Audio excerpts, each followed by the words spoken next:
Bien le bonjour, bienvenue dans cette nouvelle vidéo d'actualité. Aujourd'hui, on va parler du nombre de lynx ibériques, une espèce menacée qui a doublé en 3 ans selon le titre de cet article. Alors avant de lire cet article et d'en parler, j'ai 3 questions à vous poser. Est-ce que vous êtes pour la conservation des animaux, oui ou non? Est-ce que vous êtes pour le bien-être des animaux, oui ou non? Et enfin, ma troisième question, c'est est-ce que vous êtes un bienfaiteur, oui ou non?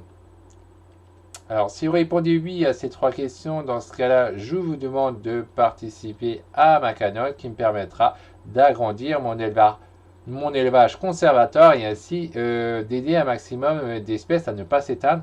Donc, parce que plus je peux m'agrandir et plus je peux sauver d'espèces qui sont au bord de l'extinction. Et donc pour faire ça, vous avez en fait plusieurs choix, hein. Vous pouvez déjà y accéder. Vous trouvez le lien en description cliquable, hein, c'est facile, ou vous trouvez l'adresse sur le côté droit.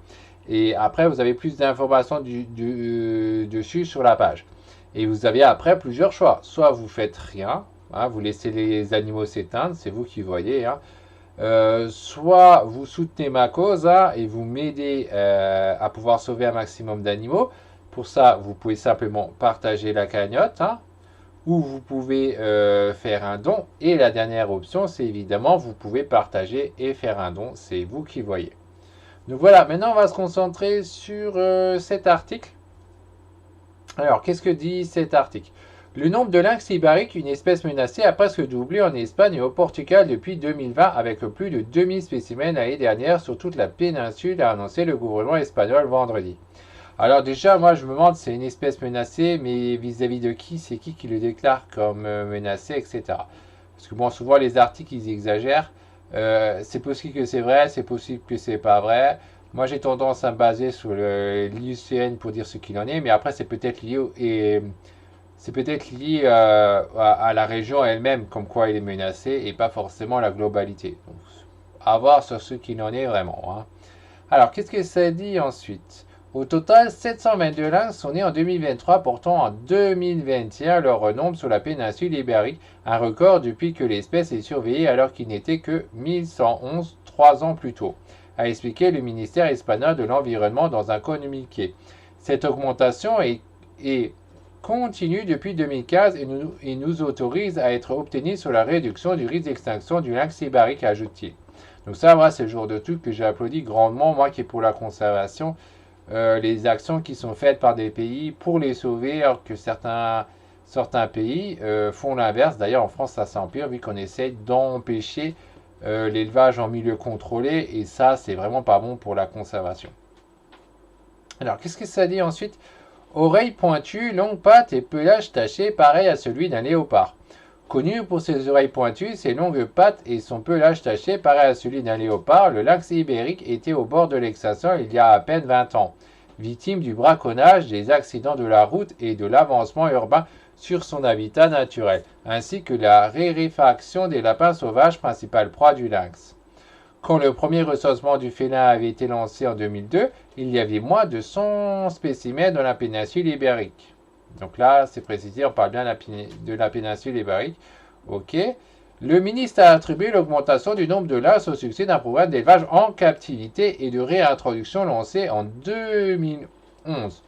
Donc notez bien ce qui a marqué ici. Un programme d'élevage en captivité. Donc c'est exactement le genre de truc que moi je fais et que je vous demande de m'aider.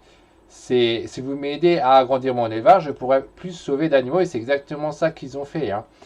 Et de réintroduction lancée en 2011, le qualifiant de l'un des meilleurs exemples d'action de conservation des espèces menacées dans le monde.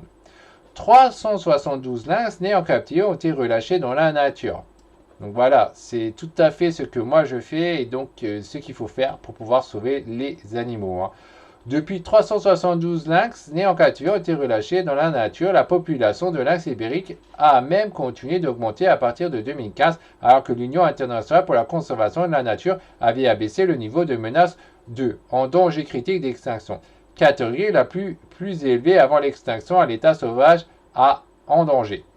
Donc ça montre quand même que c'est vraiment une très très très grave situation pour cet animal. Là ils disent bien selon l'UNCL, c'est bien en danger critique d'extinction. Mais de l'autre côté, grâce à la captivité, en milieu contrôlé, au milieu protégé, comme vous voulez, vous appelez comme vous voulez, on a sauvé ce fameux animal. Enfin, ils ont sauvé ce fameux animal. Et moi, je vous demande exactement de faire la même chose pour d'autres animaux, de m'aider à en sauver un maximum pour éviter qu'ils s'éteignent, hein. La plupart des lynx ibériques se trouvent dans le parc naturel de Doñana et dans les montagnes de la Sierra Morena, dans la région sud-ouest de l'Andalouse, mais le programme de conservation a réintroduit des animaux élevés en captivité dans les régions espagnoles de Castellane-la Manche, d'Estrémadure et de Murcie, ainsi qu'au Portugal. Donc voilà, c'est vraiment le genre d'action que moi j'applaudis. Le sauvetage de cet animal, c'est exactement la même cause que je suis en train de me battre actuellement. Et donc voilà, je compte beaucoup sur votre soutien. Pensez bien à regarder la cagnotte, à la partager au moins. Et si vous voulez, faites un don ou pas, c'est vous qui voyez. Mais en tout cas, si vous voulez que les espèces comme celle-ci restent vivantes dans l'avenir, pour les générations futures, eh ben, il faut soutenir les gens comme moi qui font ça. Donc à vous de voir. On se retrouvera la prochaine fois pour une nouvelle vidéo d'actualité. Bye bye les amis.